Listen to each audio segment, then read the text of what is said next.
আল্লাহ রাব্বুল আলামিন এক জায়গায় বলেছেন, ইন্নাল্লাহা ইশতারা মিনাল মুমিনিনা আনফুসাহুম ওয়া আমওয়ালাহুম বিআন্না লাহুমুল জান্নাহ।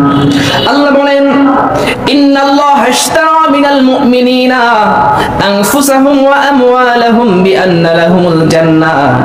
ইন্নাল্লাহ, নিশ্চয় আল্লাহ, ইশতারা, ক্রয় করে নিয়েছেন, মিনাল মুমিনিনা, মুমিনদের কাছ থেকে, আনফুসাহুম ওয়া আমওয়ালাহুম বিআন্না লাহুমুল জান্নাহ, তার জান এবং মাল সবকিছুকে আল্লাহ তাআলা ক্রয় করে নিয়েছেন।